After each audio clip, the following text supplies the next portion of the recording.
God had a beginning. Before him there was nothing. He taught us that God taught him that there is yet, however, something in space which he described by the word force and by a few other terms. And he said that this force is still present in space today. Caucasian scientists think they have discovered this force through deduction in the early 30s, which they call dark matter. They think that it was out of this dark matter that the first life and all else came. The Honorable Elijah Muhammad taught us that the first life began as a single atom. It made movements that formed the basis of mathematics. 1s and 6 and 0 was involved. That's what I was touching yesterday. Mathematics began with the movement of God. But that was on a subconscious level. You hear me? And that's how all of us came the same way. These movements have deeper meaning, some of which I'm not going to touch, but this part I am touching. The first movement, God made one. That's how one got here. And then he formed himself. It went down and formed then a 6. That's how this is time. But that's not all there is to that. I don't want to get into this in the wrong way. That sounds like I'm playing with a bunch of numbers. We're not talking about numbers. We're talking about what numbers really are. Okay? God's own movement created the base of mathematics and all aspects of mathematics. That's why talking to the brother yesterday who was a mathematician. Each human being in this room, every brother and sister that you see, represents in their person infinitely more mathematics than what white folks know about. Now, the power, the direction, and the purpose of the motion of this life came from within it. How long it took. See, that's your spirit there. The spirit is always in the flesh. It can be sent from here to there, but it has no meaning unless it gets in what it's sent to. The thinking of the prophets in the past is in the atmosphere. The thinking of the gods in the past is up of the atmosphere. And all of us who are growing up, you're growing right up into that. You wonder where some of your ideas come from. Bing, bang, boom, boom, wow, whoa. That's what it is. You are babies of God. We don't know how long it took him. But what eventually emerged from that darkness and from that which was first built up from that first Adam was a black man. Elijah Muhammad went on to say, if you could kill everybody on the planet, which you can't do it. You can't do it. But if you could do it, then everything would collapse and it would be as it was in the beginning. Nothing. Out of that nothingness, a black man would emerge again. He would start everything all over again.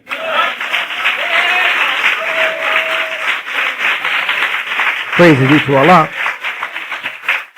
So we don't know from what Elijah Muhammad told us that Master Prophet Muhammad told him. We don't know how long it took him to create himself, for he had not yet laid the base for counting time like we do, but what preceded time is his motion. He started building up mathematics. That was to come later after his creation of the sun. It took a certain amount of time for him not only to produce brains, but for those brains to become mature enough for him to experience consciousness. We've learned that this first man experienced pain. Exactly what kind, I don't know. But this was due to his own process, the process, rather, of his own self-creation. And every one of you know, every creative activity you are involved in produces pain in yourself and discomfort. And after that, you want some kind of rest, some kind of ease. You go to sleep, whatever, right? Take a vacation. Don't you? But here's the thing. Don't stop on the pain. There's a book you should consider called Pain. The gift nobody wants. But it's a gift. If you could not experience pain, you'd be on your way to death. Now, the meaning of self is huge. Note that all creativity involves pain or at least great discomfort. And the higher the wisdom and the more valuable the goal we seek, the greater, as the minister says, is the difficulty factor or the suffering that is involved. God's self-creation is the root of this statement by the Honorable Elijah Muhammad. Everything of good has trouble in its infancy. That's the way it was from the giddy up. He created himself with needs. I'm going to say that again. God created himself with what? Yes, he did. That's where your needs come from. Mine too. But he also created himself with the infinite capacity to satisfy his own needs. But with us, he produced us interdependent. And that's why your talents are several and many and not exactly the same. Because in each of you is the answer to what the other one needs. Allah fixed it up just right. That's why to love one another is natural. Not to love one another is unnatural. You can't get nothing done.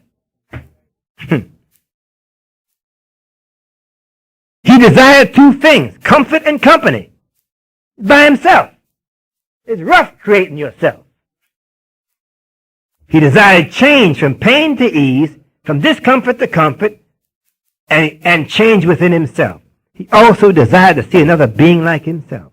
He was confronted with a set of problems, the first of which originated within himself. The other set of problems were external to himself, for beyond himself was pitch blackness, total darkness, and nothing. It was also cold. So he went to war and worked to change things, both within and outside of himself. Okay, now, the first one certainly changed the problems of his first condition.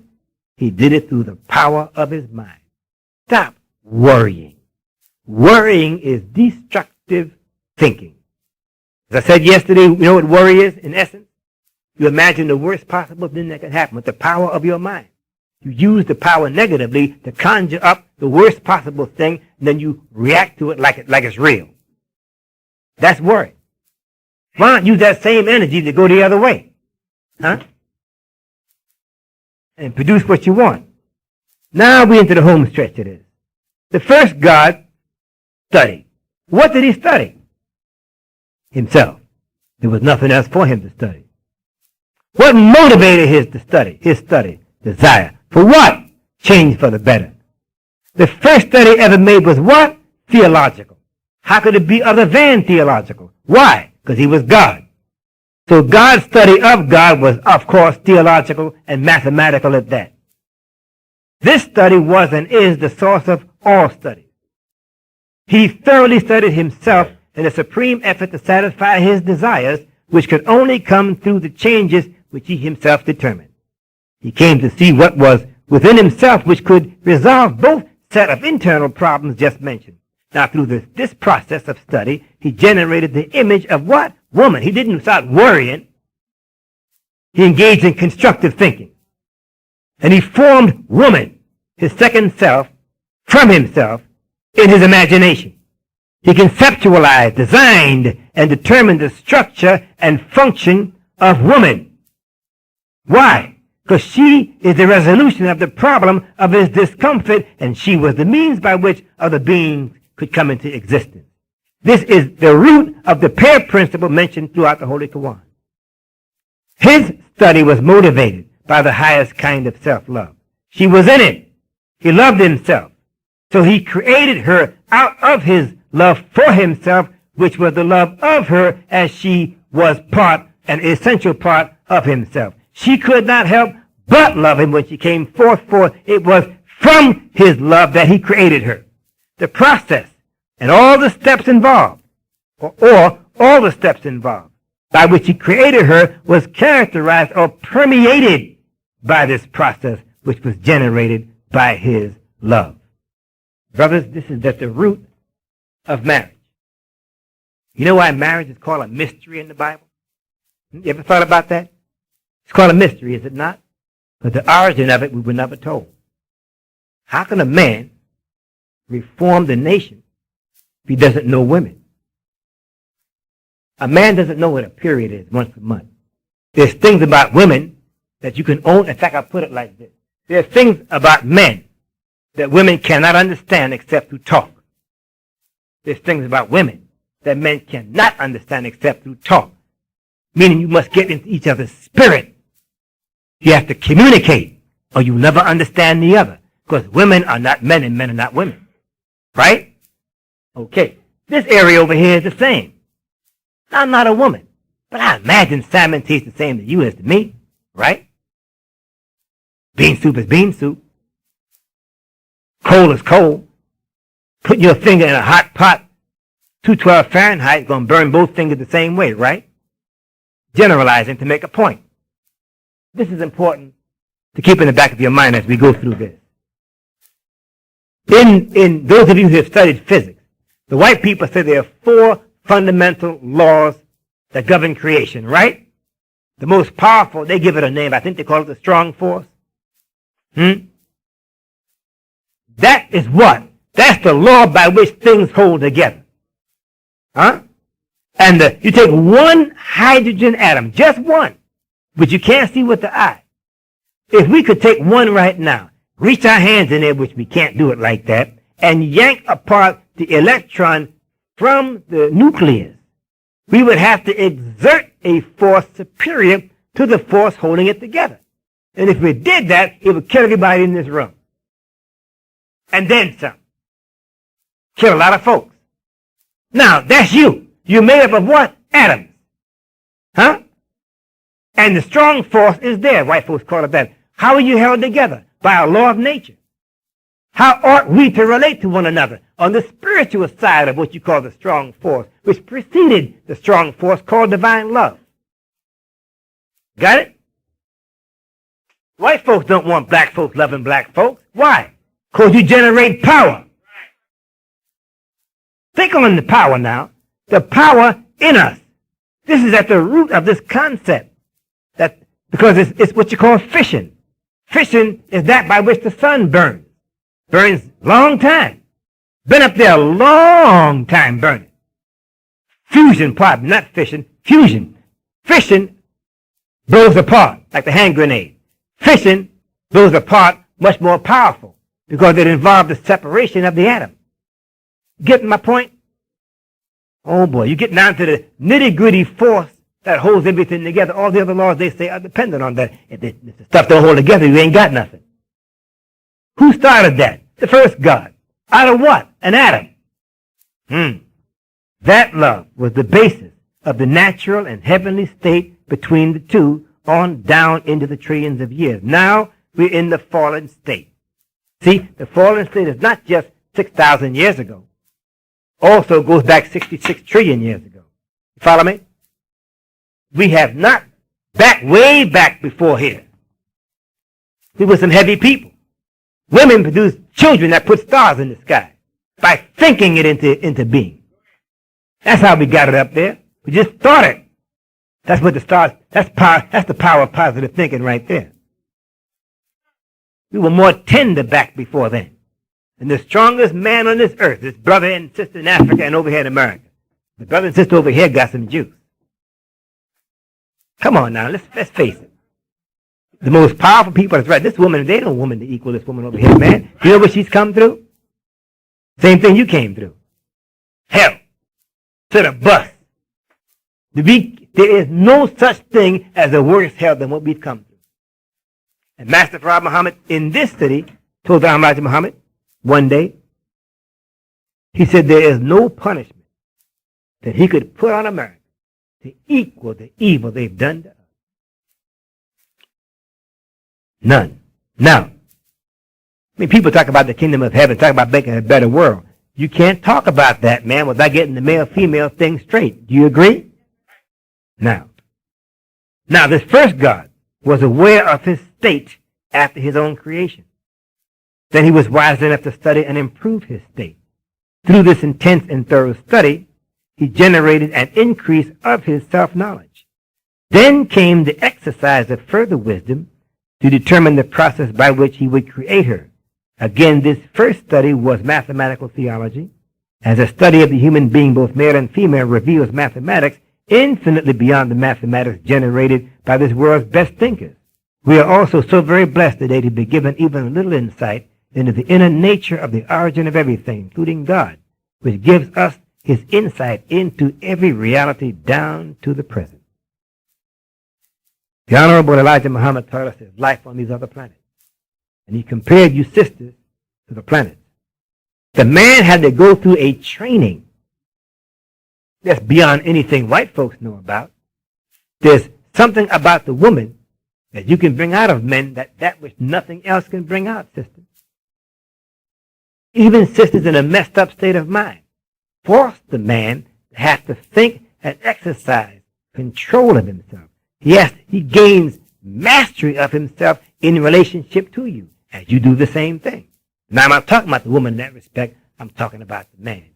That man was taken through many changes. He went through a terrible, terrible series of experiences.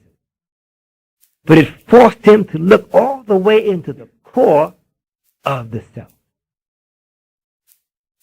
He told us that in 1961, that the life on the other planets, which is inferior to this life, nevertheless, it helps to keep and maintain God's sovereign position over creation. And sister, that's what you do for the man. Oh, yeah. I'm not calling you inferior. I'm saying you help man rule. Man can't rule without your help. No man is born into this world and dies uninfluenced by women. Not even if you're a hermit. Women are here by the billions, aren't they? Are you seeing my point so far? Now, brother, look. The womb of the woman is that universe again in which life is formed. But it's even more than that. Because, brothers and sisters, look. I mean, just imagine, sister, just imagine the power that God has given you to form new life and determine the capacity for future gods and goddesses. My Lord. Think over the scientists who are the senders of the prophets. They were born of women. Sisters and brothers, let's be very honest about ourselves. Be very honest about what we know. There's a great deal about life and space, a great deal about the world, the vast universe we're in, that we don't know nothing about. And so part of Elijah Muhammad's education involved a thorough knowledge of the woman, because there are some things that is just not fit and proper for a man to say, women in general. He says it through the wives. Follow me? And women should teach women certain things. You agree with that? That's not proper for men just to come around saying everything to women, even if you know it. And now I've scratched the surface of some things, and I'm going to stop right at that door. What kind of education do you have to actually rule creation? Huh? I tell you, it's quite a bit more than what white folks teach. Okay? Elijah Muhammad was to learn. But all of us have to learn. We can't learn it. We're on our way to learning it even now as we speak. Thorough knowledge of self. If each of us is a universe in miniature, then you have to learn all the components, the principles on which every component is built, the law that governs each part. And it is that kind of, I say it like this, profound insight that the Honorable Elijah Muhammad was taken in. What he said to us, that he was taken into the knowledge of some things that we already know, but a deeper understanding of. Even such little things as the origin of the watermelon. We love watermelon. Ain't nothing wrong with that. It comes from the cucumber. Did you know that? That the onion, much of what your nerves are made of is right in the onion. Do we have nerve problems? Got a lot of depression and stuff? Stress? Go get you an onion and bite it like you would an apple. If you can't handle that, put it between some whole wheat toast. If you can't deal with that, put a little lettuce on it. But mainly eat some parsley, because parsley knocks out the onion funk coming out your mouth. Don't nobody want to hug or kiss you if you smell them bad. You know what I mean? Can't go in the polite company like that. Can't go in the bus or the train like that or the airplane like that. Eat parsley, it knocks out the onion, but your nerves are being fed. There's many things that Elijah Muhammad was shown, some of which he shared with us, some of which might sound like magic to you. But among the things he taught him, that he taught us, was that there's life on the other planet. That was back in the 30s. We all get a lesson called the actual facts. It's the first written lesson we get. Elijah Muhammad went through 4 grades of school. Yes, he could read. But he wasn't what you call a scientist. He was a hard-working man. And when the depression hit, he, like everybody else, was on the welfare. Now, what came out that man's mouth? There ain't no way in hell he could have got that on his own, and not that quick.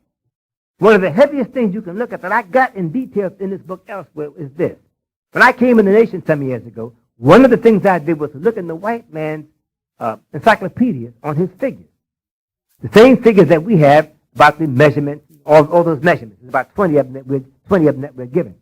What I have found is with the passage of time, the white man's figures get closer and closer and closer to the figures Elijah Muhammad was given. Not only about measurements on the earth, but even measurements in the planets. How far this is from that, and what's the shape and size of this, that, and the other. How did he get all that information? He got it from his teacher. Well, who was his teacher? How is it that the white man, with all of his fine education, as we say, has grown gradually? I mean, from the 30s to the 90s, where his figures are getting more and more like the figures of Elijah Muhammad. Why do I bring this up? Because it's one of the many, many innumerable pieces of evidence that should force you to think deeper. Something heavy is going down, man. Something is heavy is going down, woman, and you are at the center of it. And you can't remain dumb forever about what's going down that involves you, that you can't get out of.